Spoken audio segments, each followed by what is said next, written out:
देश की राजधानी दिल्ली में लगातार अपराधियों का जो ग्राफ है वो लगातार बढ़ रहा है और ऐसे में अपराधियों को पुलिस का कोई खौफ नहीं है। दरअसल आपको बता दें कि मामला बीते 3 दिन पहले का है, जहां पर जो कुछ लोग हैं जो नशे का व्यापार करते हैं, सट्टा चलाया करते हैं, उनका किसी बात को लेकर कहासुनी होती है और ऐसे में जो तस्वीरों में आपको जो शख्स दिख रहे हैं इनके ऊपर वैगनार से हमला कर दिया जाता है। बताया जा रहा है कि गाड़ी है वो कमर्शियल गाड़ी है, हरियाणा नंबर की गाड़ी है और गाड़ी से इनको टक्कर मारी जाती है। आप तस्वीरों में आप चोट देख रहे हैं, कई इनको गंभीर चोटें आई है। उसके बाद इनके साथ जो काफ़ी मारपीट भी करी है, लेकिन बावजूद अब थाने की तरफ से उनको उम्मीद थी कि थाने से इनको मदद मिलेगी, थाना उन लोगों के ऊपर कार्रवाई करेगा, लेकिन कार्रवाई नहीं की गई है, ऐसा पीड़ित परिवार का कहना है। सबसे पहले आपसे जानना चाहूँगा क्या हुआ था उस दिन, कौन सी गाड़ी थी, क्यों आपसे ये टक्कर मारी आपको गाड़ी को? मेरे पड़ोस का एक लड़का है मोहित, उसी की गाड़ी थी। मैं अपने कुछ दोस्तों के साथ यहाँ कूड़ेदान पे पास में बैठा हुआ था, तो मैं सामान लाने के लिए थोड़ा आगे उठा, तो मुश्किल से 20 या 25 कदम दूर आगे चला हूँगा। जैसे ही चला मेरे को एक्सीलेटर की तेज़ आवाज़ आई, गाड़ी के एक्सीलेटर की तेज़ आवाज़ आई। मैं एकदम जैसे पीछे मुड़ा, मोहित गाड़ी के अंदर बैठा मेरे को देखकर, और मोहित ने सीधे आके मेरे में टक्कर मार दी और मैं उछल के गाड़ी के बोनेट पे आ गया।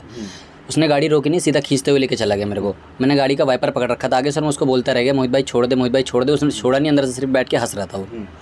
तो मैंने जब देखा कि हाँ वो गाड़ी नहीं रोक रहा, अगर इधर उधर मार दी उसने किसी दीवार वगैरह में तो जान भी जा सकती है मेरी। इस चक्कर में मैंने क्या करा, वाइपर को टाइट से पकड़ रखा था, लेकिन वाइपर मुड़ गया और मेरे हाथ से छूट गया। मैंने अपना सर बचाया और गाड़ी से साइड में रोल ऑन हो गया।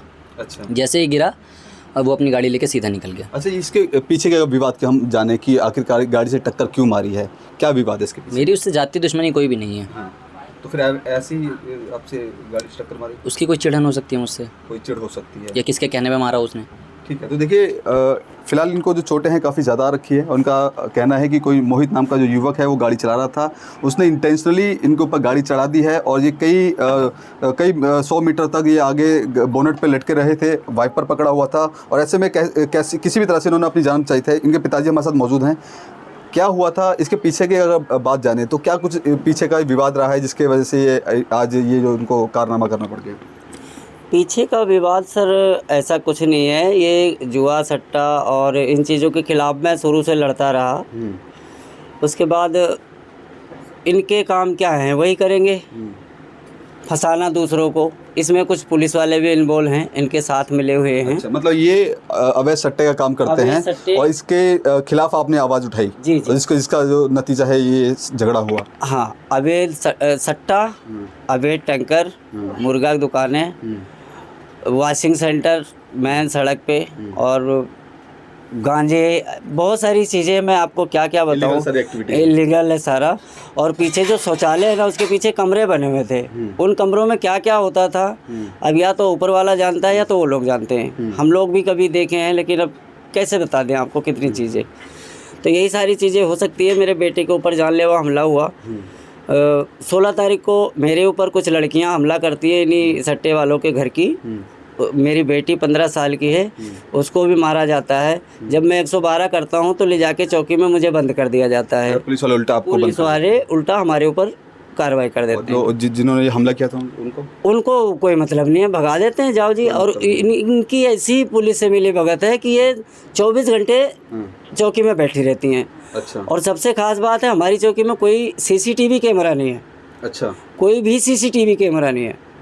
वहाँ की जो चीज़ चौकी के अंदर होता है किसी को पता नहीं चलता कि क्या हो रहा है क्या नहीं हो रहा है। और यहाँ के पुलिस वाले क्या करते हैं, इतनी बुरी तरह से पीटते हैं बच्चों को। आज नहीं, 2025 से मैं बहुत चीज़ देख चुका हूँ, इसलिए इस चौकी में जाने से डर लगता है। अच्छा, आपने बताया कि इससे पहले भी आपके कुछ रिलेटिव हैं जिनको, जो संतोष नाम बताया शायद आपने, भूरा, उसकी बीवी ने झूठे मुकदमे में रेप के केस में आपके रिलेटिव को फंसाया है? नहीं, उसकी बीवी नहीं है, उसके बहन की बहू है। अच्छा, सरता नाम है। हाँ। उसके बहन की बहू है, सरता नाम है। हाँ। तो उसका कोई एक वीडियो जो है वायरल हुआ था या नहीं हुआ था, कहाँ से हुआ ये चीज़, सट्टे वट्टे का नहीं है, सेक्स रैकेट का। अच्छा, सेक्स रैकेट भी चलाती है जी। तो उसका वीडियो इधर उधर पता नहीं कहाँ से वायरल हुआ, मुझे नहीं पता। इन्होंने 3 लड़कों को अंदर करवा दिया, जिसमें वीडियो में पता ये लगता है कि मेरा साला जयदीप है और हाँ मेरा साला जयदीप है। इन्होंने क्या किया कि रेप लिखवा के उनको अंदर करवा दिया। एक गुलशन नाम का लड़का है, उसका भी नाम चढ़वा दिया इन्होंने, फर्जी बना दिया इन्होंने। और अभी आज वो जेल में है। तब से ये हमारे परिवार के सबके पीछे पड़े हुए हैं, कभी किसी को इस केस में अंदर करवाना, कभी किसी को इस केस में। इन्होंने क्या किया, मेरे अकाउंट में पैसे भी डलवाए। अच्छा। जो संतोष और भूरी है, उसकी उसकी वाइफ की एक फ्रेंड है मोनिका, उसने अपनी बहन के अकाउंट से मेरे अकाउंट में 80,000 रुपये डलवाए मुझे साइबर क्राइम में फंसाने के लिए। अच्छा। मैंने एप्लीकेशन दिया, 19:30 पे कॉल किया, इसलिए मैं आज बाहर हूँ, नहीं तो हो सकता है कि मुझे भी अंदर किया जाता है। बिल्कुल। अब इस पूरे मामले को अगर देखें कि कहीं ना कहीं आप पे जानलेवा, आपके परिवार पे जानलेवा हमला हुआ है, लगातार इंटेंशनली आप लोगों को परेशान किया जा रहा है, इस मामले को लेकर जब आप पुलिस के पास गए तो पुलिस का क्या कुछ कहना है इस पर? पुलिस का कहना क्या, पुलिस सीधा हम लोगों को धमकाती है और उनके खिलाफ़ कोई कार्रवाई नहीं करती है। सबसे पहले हमें धमकाएगी, चाहो तुम लोग ऐसे हो, तुम लोग वैसे हो, तुम लोगों का आपसी झगड़ा है, ये है वो है, दुनिया भर का है। मैं जब कंप्लेंट कर रहा हूँ किसी चीज़ की, कोई चीज़ सबूत दे रहा हूँ आपको, तो आप उस पर कार्रवाई क्यों नहीं करते हो? बीते दिन भी आपने थाने के बाहर बैठ के एक धरना प्रदर्शन किया, क्या इसके बाद आपकी एफआईआर दर्ज की गई? हाँ, इसके बाद इन्होंने एफआईआर दर्ज किया लापरवाही की धारा में, जो कि सरासर 200 से 250 मीटर घसीट के ले गया है। ये जानलेवा हमला, अटेम्प्ट टू मर्डर है। इस पे 307 लगना चाहिए, उसको जेल जाना चाहिए, लेकिन इन्होंने ऐसा कुछ नहीं किया। विपिन भाटी जी ने पहले तो 3 दिन हमें दौड़ाया, रात भर 11-12 बजे तक बिठा रखा, रुको जी अभी लिखते हैं, अभी लिखते हैं। उसके बाद जब मीडिया का मैंने सहारा लिया धरना करके, तब जाके इन्होंने बोला कि हाँ ठीक है। उसके बाद रात को या 2 बजे के आसपास संतोष और भूरी को बिठा के मेरी एफआईआर बनती है। एफआईआर जब मैं लिखाता हूँ तो मेरे सामने नहीं लिखी जाती, मेरे बेटे के सामने नहीं लिखी जाती। अच्छा। संतोष और भूरी के सामने लिखी जाती है। अच्छा। वो जो कहता है वो लिखी जाती है। अच्छा, अभी आप कुछ तस्वीरें भी दिखा रहे थे जिसमें जो भूरी के परिवार के कुछ लड़के हैं जिन पे एक अवैध पिस्टल है, वही वो तस्वीर आप दिखला दीजिए।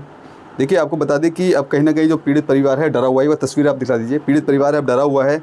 इनका कहना है कि इन पे इंटेंशनली जानबूझकर हमला किया गया है। पुलिस की तरफ से कोई ऐसा अभी तक सख्त एक्शन नहीं लिया गया है ताकि वो अपने आप को जो असुरक्षित समझ सके। अब ऐसे में कहीं ना कहीं डर है इन परिवार को। करें आपके पास कुछ फोटोज़ भी थी जिसमें दिखाया जा रहा है कि झगड़ा कर रहे हैं वो, लोगों के पास डंडे हथियार लेकर के आए हैं, आपके परिवार पर हमला किया है, वह तस्वीरें दिखा दीजिए। ये तस्वीर है सर, पहले ये 16 तारीख की तस्वीर है। 3 भूरी की वाइफ होती है और 2 लड़कियां और होती हैं। ये आती हैं मुझे पहले मुझे गाली देती हैं, उसके बाद मैं बोलता हूँ कि गाली मत दो, आप यहाँ से जाओ, यहाँ बहस मत करो फालतू। उसके बाद ये मेरे ऊपर झपटती हैं मुझे फंसाने के लिए कि किसी उल्टे सीधे केस में इनको फंसा दो, क्योंकि इनका काम ही है। उसके बाद मेरी बेटी कोई सामान ले रही होती है, वो देखती है कि पापा के ऊपर ऐसा है, तो वो दौड़ के बीच बचाव में जाती है, तो उसके साथ ऐसे मारपीट किया जाता है इन लड़कियों द्वारा। ये भूरी की कौन है लड़की? ये भूरी की साली है। भूरी की साली। देखिए तस्वीरें आप देख रहे हैं जहाँ पर ये ब्लू कलर की जो टॉप पहनी हुई लड़की है भूरी की साली बताई जा रही है।